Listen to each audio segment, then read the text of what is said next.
Glad to be with you. Let's start with first, you have said this could, is amongst many other things, but you posited that it also could be a false flag operation.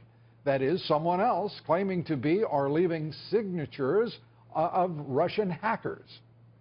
What does your great intellect and that great gut of yours tell you? Well, I think this is a remarkable development. You've just reported that the key agencies in the intelligence community are now refusing to brief their oversight committee on the House side, the House Intelligence Committee. Maybe they're getting ready to brief the members of the Electoral College on Russia, and mere members of Congress are not suitably important for them. Right. But I think what's going on here, by inference, obviously, is that there is disagreement within the intelligence community over a lot of issues relating to the hacking.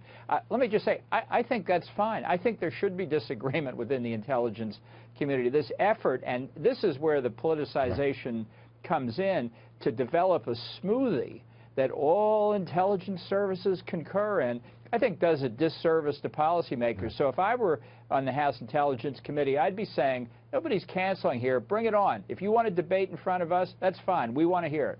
You know, if I were on the House Intelligence Committee, I would be curious about a couple of things. First, how is it that 17 agencies have banded together to make a claim in the most ambiguous and abstract of forms that an act, ill-defined and utterly vague, took place during our elections, to what purpose, to what end, and in favor of whom, none of which is addressed by the claim that, quote-unquote, the election was hacked. What was hacked, and what was the resultant consequence?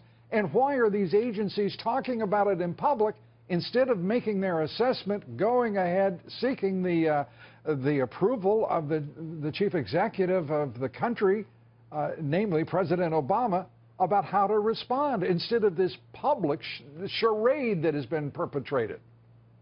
Well, remember, the charade started even before the election in early October. As I recall, General Clapper, the director of national intelligence, was the first one out of the box publicly to say the Russians are trying to interfere in the election. They hacked the DNC. Didn't say anything about hacking the RNC at the time. That's kind of interesting.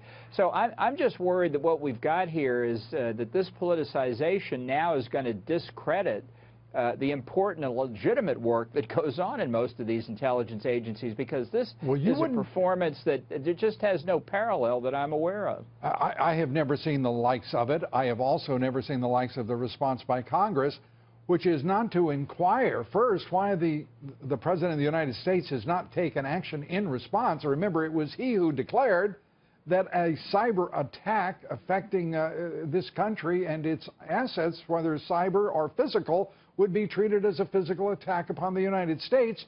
He says the agencies that advise him say, purportedly, that they hacked, the Russians hacked our election, and there's no response. There is just this calumny in our public discourse, and there are people who are wondering what in hell happened here and why hasn't action been taken if indeed something important did happen.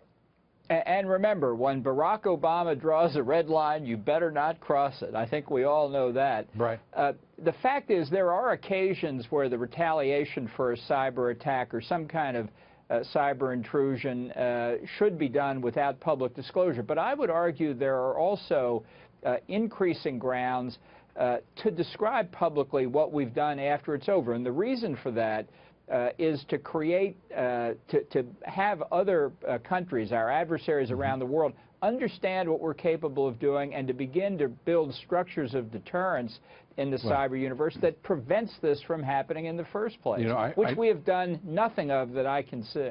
So perhaps, Ambassador, you are, I think, perhaps not giving fair credit to this administration, because it has done a magnificent job over 8 years of withholding from public view its mighty responses to so many provocations that one doesn't have a clear understanding of the power that it brings to bear when in anger.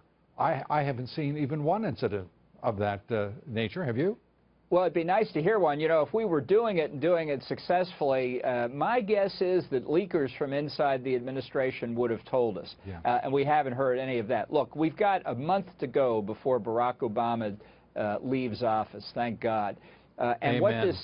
what this says to me is, beginning at noon on the 20th of January, we need a serious reassessment of our capabilities offensively and defensively in the cyber world. Right. We've got to get an honest debate going about this. I fear we are just as weak in cyber territory as we are in the traditional hard world of nuclear and conventional warfare. Yeah, you know, and I would hope the next president of the United States would not tolerate intelligence agencies having public expositions of and participation in political gamesmanship, which it appears all of this is. Ambassador, you know, in a country like Russia, if you saw what they euphemistically call the security services behaving this way, you would wonder what would come next.